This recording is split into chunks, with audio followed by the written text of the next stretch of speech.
പ്രഹസനം, അങ്ങേയറ്റത്തെ പ്രഹസനം. നമ്മുടെ യുവജനതയുടെ ക്ഷേമത്തിനും ഭാവിക്കുമപ്പുറം മറ്റൊന്നും പ്രധാനമല്ലെന്ന് പ്രധാനമന്ത്രി നരേന്ദ്രമോദി പറയുമ്പോൾ അത് എന്തുദ്ദേശിച്ചാണെന്ന് മനസ്സിലാകുന്നില്ല. രാജ്യതലസ്ഥാനത്ത് സ്വന്തം അവകാശങ്ങൾക്കായി ശബ്ദമുയർത്തിയ വിദ്യാർത്ഥികളെയും യുവാക്കളെയും തെരുവിൽ ക്രൂരമായി തല്ലിച്ചതച്ചത് ഈ മോദി സർക്കാരിന്റെ പോലീസും സേനയും തന്നെയാണ്. തിങ്കളാഴ്ച വിദ്യാർത്ഥികൾക്ക് നേരെ അഴിഞ്ഞാടിയ പോലീസുകാരുടെ നടപടിയോടെ ഈ ഭരണകൂടം കെട്ടിപ്പടുത്ത പ്രതിച്ഛായയുടെ പെയിന്റ് 100 കഷ്ണങ്ങളായി തകർന്നു വീഴുകയാണ് ചെയ്തതെന്ന് മോദിക്ക് നന്നായി അറിയാം. അതുകൊണ്ട് തന്നെയാണ് നമ്മുടെ യുവജനങ്ങളുടെ ക്ഷേമത്തിനും ഭാവിക്കും അപ്പുറം മറ്റൊന്നിനും പ്രാധാന്യമില്ല, ചോദ്യപേപ്പർ ചോർച്ചയിൽ ഉൾപ്പെട്ടവർക്ക് വേഗത്തിലും കർശനവുമായ ശിക്ഷ ഉറപ്പാക്കുന്നതിനായി അതിവേഗ കോടതികൾ സ്ഥാപിക്കാൻ തീരുമാനിച്ചിരിക്കുന്നു എന്ന് സോഷ്യൽ മീഡിയയിൽ കുറിപ്പുമായി അദ്ദേഹം പെട്ടെന്ന് പ്രത്യക്ഷപ്പെട്ടത്. എന്നാൽ വെറുമൊരു സോഷ്യൽ മീഡിയ പോസ്റ്റ് കൊണ്ട് മാഞ്ഞു പോകുന്നതല്ല വിദ്യാർത്ഥികളുടെയും യുവാക്കളുടെയും മനസ്സിലെ രോഷം. ഈ ഒരു കുറിപ്പ് കൊണ്ട് പ്രശ്നം തീരില്ലെന്ന് പ്രതിപക്ഷവും വ്യക്തമാക്കിയിട്ടുണ്ട്. നമ്മുടെ യുവജനതയുടെ ഭാവിക്ക് ഏറ്റവും അധികം ദ്രോഹം ചെയ്തത് ഈ സർക്കാരാണെന്ന് പ്രതിപക്ഷ നേതാവ് രാഹുൽ ഗാന്ധി കടുപ്പിച്ച് തിരിച്ചടിച്ചു കഴിഞ്ഞു.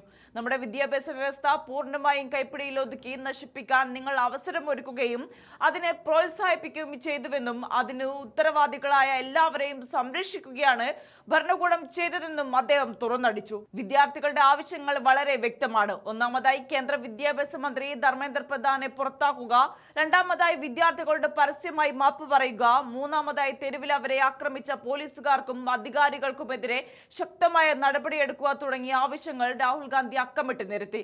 എന്നാൽ ഇതിലേതെങ്കിലും ഒന്ന് ചെയ്യാൻ മോദി സർക്കാർ തയ്യാറാകുമെന്ന് ചോദ്യം ബാക്കിയാവുകയാണ്.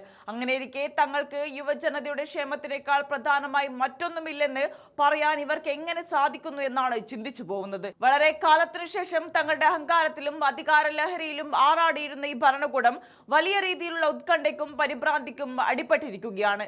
നയാഭാരത്തിന്റെ പുതിയ ഭരണാധികാരികളിൽ കടുത്ത അസ്വസ്ഥത ഉണ്ടാക്കുന്നത് മറ്റൊന്നുമല്ല, കിലോമീറ്ററുകൾ താണ്ടി ദൂരദേശങ്ങളിൽ നിന്നും സ്വന്തം ചെലവിൽ ജന്തർ മന്ദറിലേക്ക് ഒഴുകിയെത്തിയ ആയിരക്കണക്കിന് യുവാക്കളാണ്. ജൂലൈ 20ഓടെ ഭരണകൂടത്തിന് തിരിച്ചു വരാനാകാത്ത വിധം ആ ജനകീയ പ്രക്ഷോഭത്തിന്റെ അതിരുകൾ ലംഘിക്കപ്പെട്ടിരിക്കുകയാണ്.